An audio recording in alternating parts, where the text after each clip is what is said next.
Welcome back to बिंदास वैभव channel और मैं हूं वैभव। तो चलिए आज आपको ले चलते हैं मंदार हिल जो बिहार के बांका जिले में है। अभी हम देवघर टू भागलपुर वाले एनएच में हैं और इस चेक पोस्ट से मंदार हिल 19 किलोमीटर दूर है। हम बौसी के मधुसूदन मंदिर पहुंच चुके हैं और यहां से मंदार हिल कुछ ही दूरी पर है। तो चलिए चलते हैं।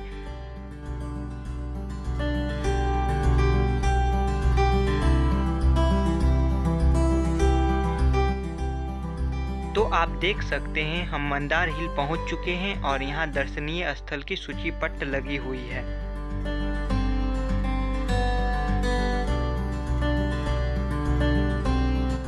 पहाड़ के सबसे निचले भाग में पाफरनी तालाब है। इस तालाब के मध्य सुंदर लक्ष्मी नारायण मंदिर बना है जो इस तालाब की शोभा बढ़ा रहा है।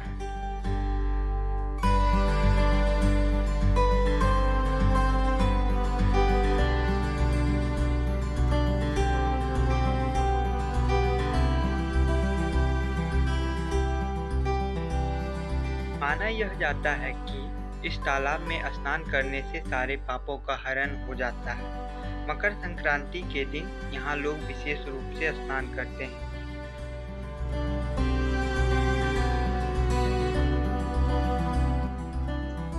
यहाँ समुद्र मंथन करते हुए देवताओं और दानवों को दिखाया गया है।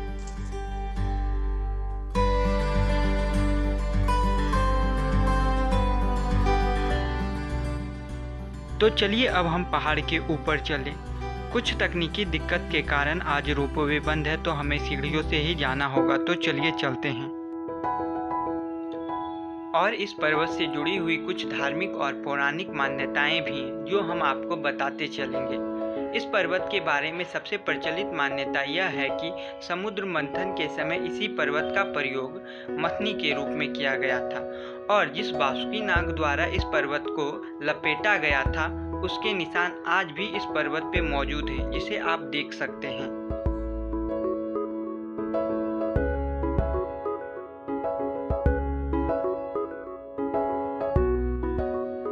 चलिए अब हम पर्वत के ऊपर की ओर चले। वैसे तो इस पर्वत पे कई कुआं, कुंड और गुफाएं मौजूद हैं जो हम आपको दिखाएंगे।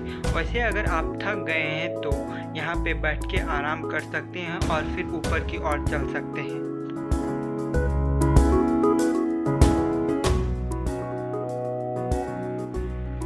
चलिए अब हम आगे की यात्रा प्रारंभ करते हैं। और यहाँ एक कुंड है। इस कुंड का नाम सीता कुंड है।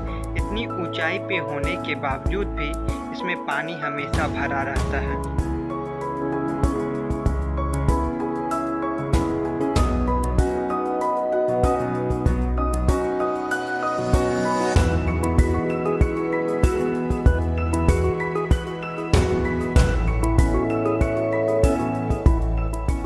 चलिए अब हम नरसिंह भगवान के गुफा की ओर चलते हैं और हम गुफा के पास पहुंच चुके हैं। और चलिए गुफा के अंदर चलते हैं और देखते हैं गुफा के अंदर क्या क्या है।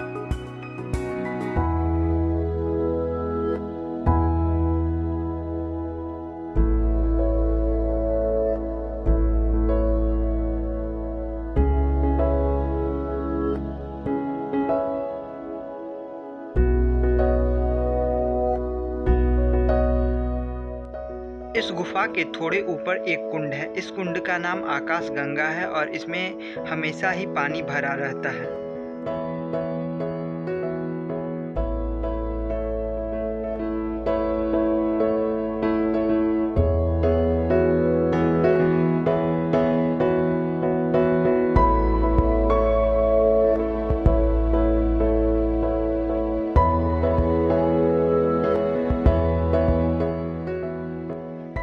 इस पर्वत पर भगवान भोलेनाथ का भी एक मंदिर है और यहाँ इन्हें मंदारनाथ महादेव के नाम से जाना जाता है। चलिए भगवान भोलेनाथ के दर्शन करते हैं।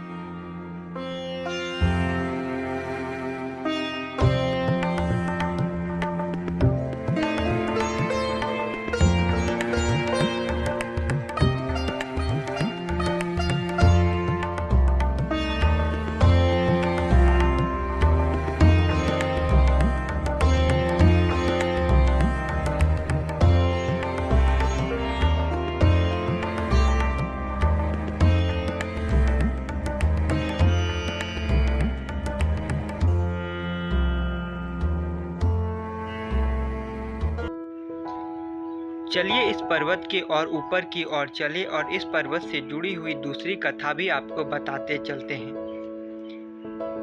एक बार भगवान विष्णु के कान के मैल से उत्पन्न हुए दो भाई मधु और केटव।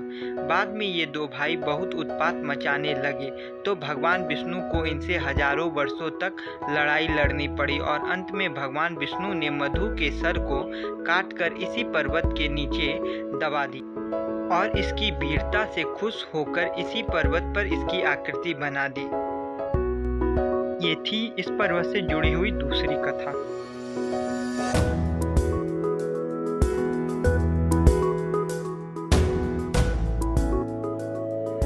अब हम राम भरत गुफा के पास पहुंच चुके हैं और इस गुफा के अंदर इनके पद चिन्ह रखे हुए हैं। चलिए हम आपको इनके पद चिन्ह दिखाते हैं।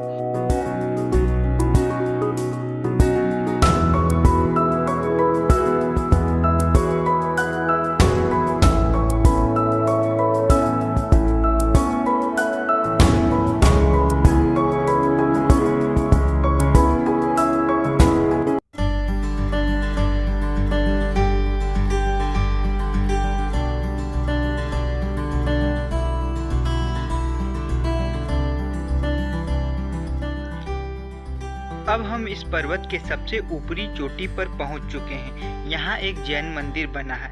यह मंदिर जैन धर्म के 12वें तीर्थंकर भगवान वासुपूज्य से संबंधित है। इसी पर्वत पर इनको निर्वाण की प्राप्ति हुई थी।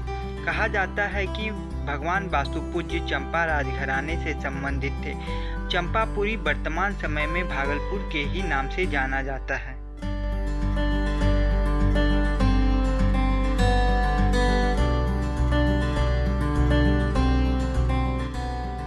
चलिए अब हम मंदिर के अंदर प्रवेश करते हैं।